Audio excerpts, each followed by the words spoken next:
श्री गणेशाय नमः, श्री सरस्वती नमः, श्री सद्गुरु रामचंद्राय नमः, श्री गुरुभ्यो नमः। या 14व्या अध्यायामध्ये श्री भगवान स्वतः गरुडाला सांगू लागलेले आहेत. म्हणू लागले, हे गरुडा, प्रेताचा जे आख्यान आहे ते श्रवण कर. ज्या योगे करून हे आख्यान ऐकल्याच्या नंतर महान अशा पापांचा चुराडा होईल असं गरुडाला सांगू लागलेले आहेत. पूर्वी 5 प्रेत ब्राह्मणानं त्यांचा उद्धार केला. ती कथा मन लावून अतिशय आदरानं ऐक.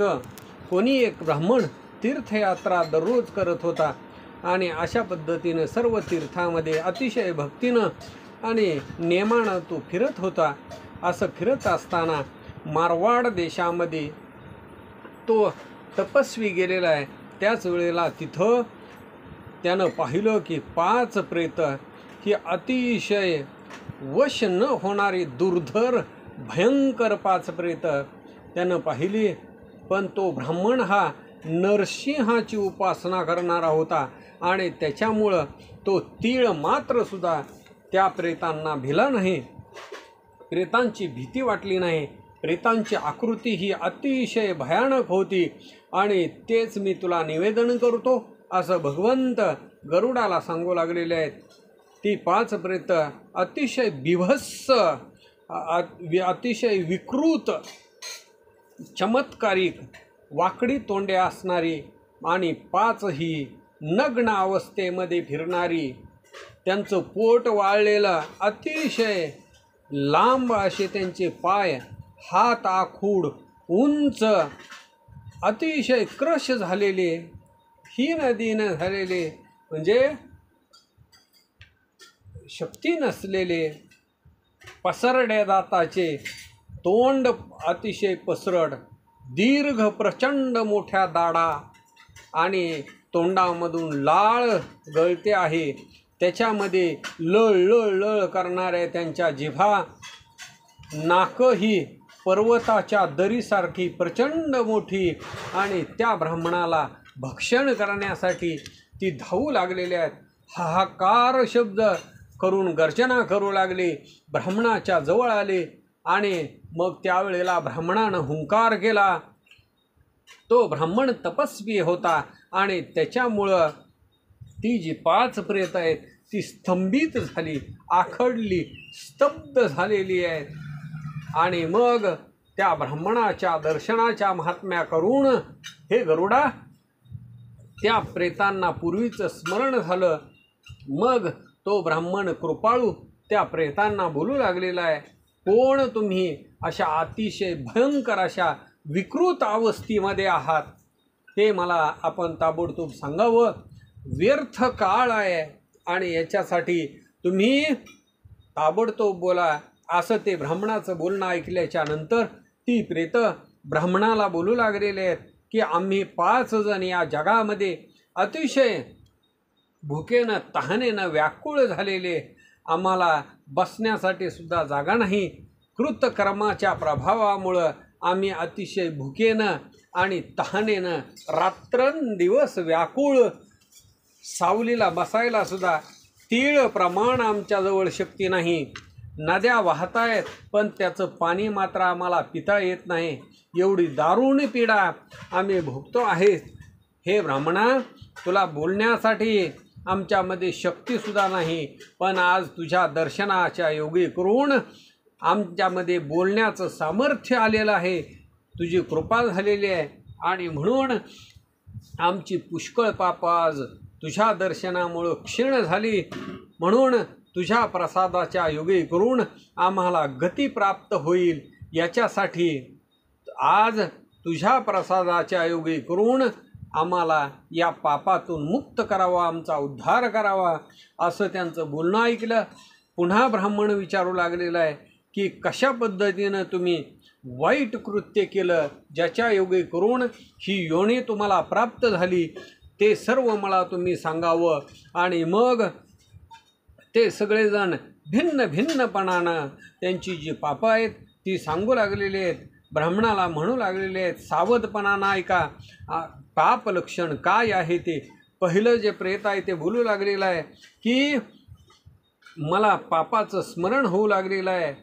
अन्य पाप जे आहे काही आहे ते वेगळं आहे. चित्तामध्ये मात्र पापाचा जो उदय आहे, पूर्वीचं स्मरण होऊ लागलेलं आहे. तो सांगू लागलेला आहे, मी पूर्वी एक ब्राह्मण होतो, सदा वेद पठण करत होतो. बाप मेल्याच्या नंतर त्याचं सर्व जे काही धनद्रव्य होतं ते सर्व धनद्रव्य घेतलं आणि ते धन घेऊन मी लोभ पावलो. मग पित्याचं कुठलंही क्रियाकर्म केलं नाही आणि त्या पापाच्या योगी करून मी या योनीमध्ये येऊन पोचलो. तरी तुझ्या प्रसादानं मला मुक्त कर. मग दुसरं जे पिशाच होतं, दुसरं जे भूत होतं ते म्हणू लागलेलं आहे, मी क्षत्रिय जातीचा जन्मांतरामध्ये ब्राह्मण आणि मनुष्य सारे समान मी मानित होतो. मी ब्राह्मणाला असं विचारलं की तुम्ही पूज्य का आहात, तुमच्यामध्ये आणि आमच्यामध्ये फरक काय आहे. तुम्हाला ही बायको आहे, आम्हाला ही बायको आहे. तुम्हाला मुलगा आहे, आम्हाला मुलगा आहे. तुमचा आणि आमचा जन्म समान असताना तुम्हाला एवढा अधिकार कशामुळं आहे. असं मी त्या ब्राह्मणाचं नित्य छळन करत होतो, त्याचा छळ करायचो आणि त्याचं जे पूजन आहे तो माझा असणारा भाऊ करत असे. मग मी मरण पावलो आणि यमलोकाने यमाच्या दूताने धरून नेलं. कोटी युगे भोग निश्चित भोगले आणि त्याच्यानंतर या भूत योनीमध्ये पिशाच योनीमध्ये जन्म पावलो गेलो आणि तुझ्या दर्शनानं मात्र आज पुनीत झालो.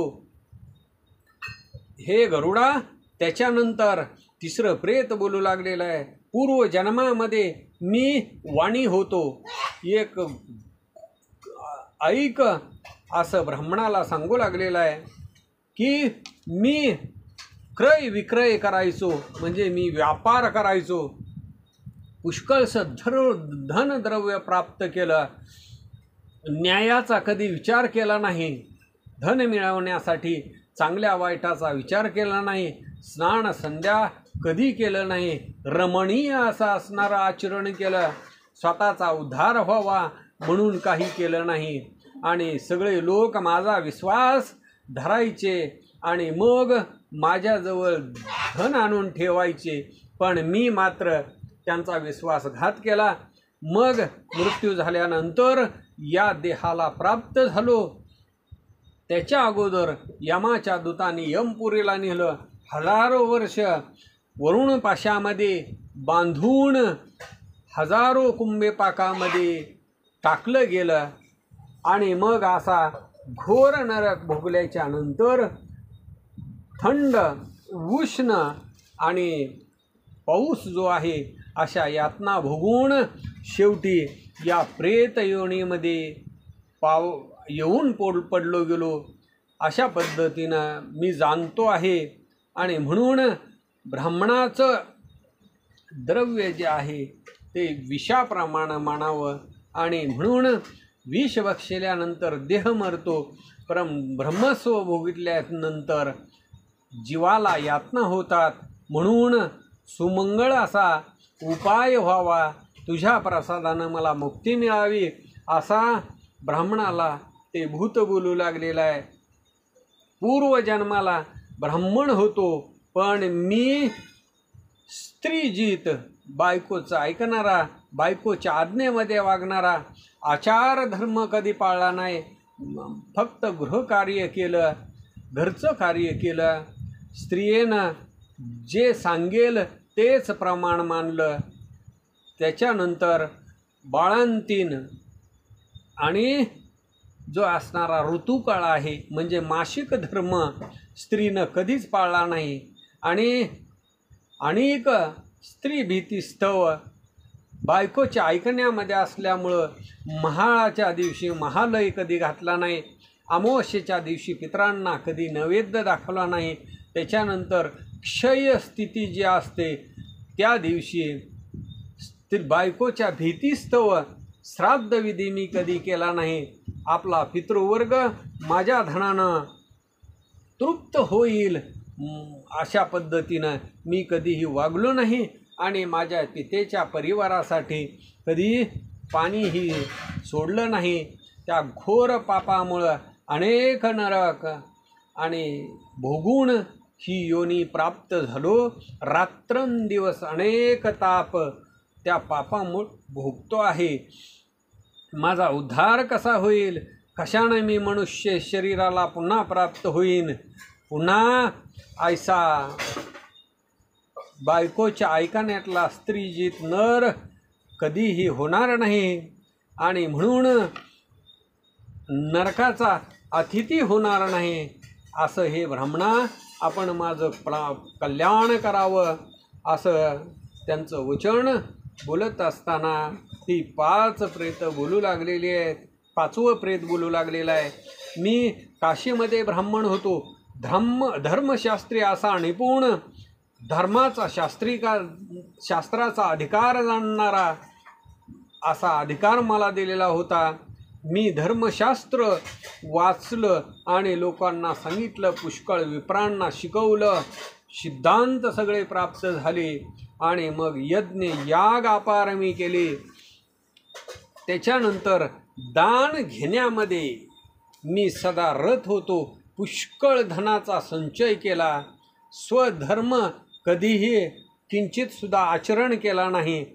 अग्निहोत्री मी असताना सुद्धा याचकाला मी कधी अन्न दिलं नाही आणि कधी भगवंताचं स्मरण केलं नाही.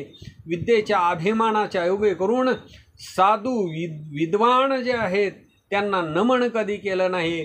आणि मग मरण काळावर आल्यानंतर मरण पावल्यावर कुणी क्रिया केली नाही, आप्तजनांनी केली नाही. आणि म्हणून शेवटी फार यातना भोगल्याच्या नंतर या योनीला प्राप्त झालो. कोण्या उपायाच्या योगे करून माझा उद्धार होईल, त्याच्यासाठी काय करावं लागेल? तेव्हा ब्राह्मण म्हणू लागलेला आहे. असं प्रेतांचं वाक्य ऐकलेलं आहे. ब्राह्मणाच्या मनामध्ये दया निर्माण झाली.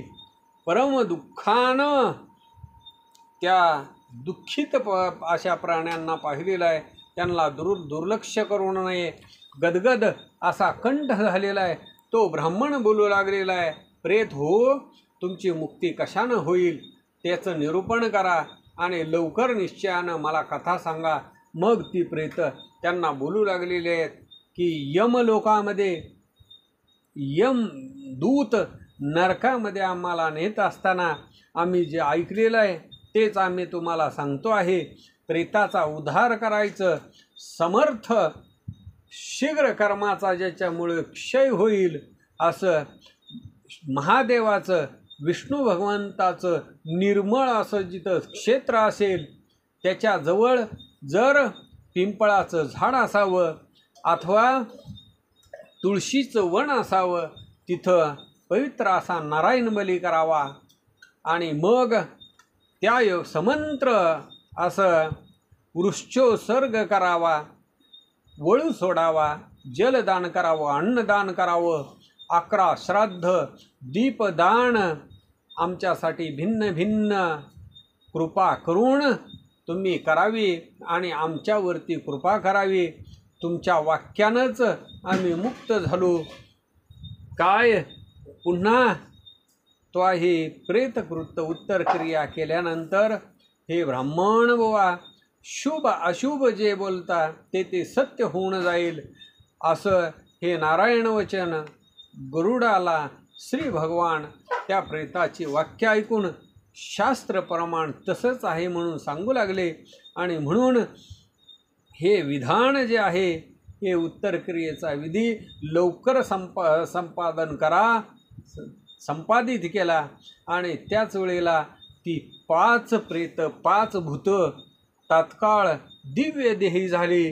दिव्य वस्त्रभरणाने भूषित होऊन विमानामध्ये बसली. अप्सरा त्यांची सेवा करू लागल्या.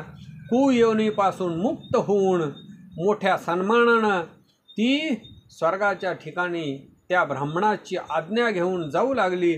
असे ती भूतं मुक्त झाले.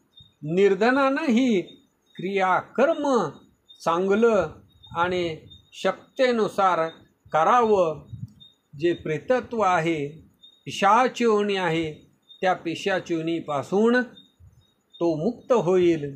म्हणून हे गरुडा, जे और्ध्वद्वैहिक कर्म जे आहे, मृत्यूनंतरचं जे कर्म आहे ते जर नाही केलं तर पुरुष असो किंवा स्त्री असो त्याला प्रेतत्व निश्चयानं प्राप्त होतं. म्हणून जे कर्म आहे ते अवश्य करावं असं प्रेताचं आख्यान गरुडाला श्री भगवान कथन केलेलं आहे. शौनकादिक ऋषींना सूत हे सर्व सांगितलेलं आहे. इति श्री गरुड पुराणे प्रेतकल्पे गरुड नारायण संवादे प्रेतोपाख्यानम नाम चतुर्दशोऽध्याय पूर्ण.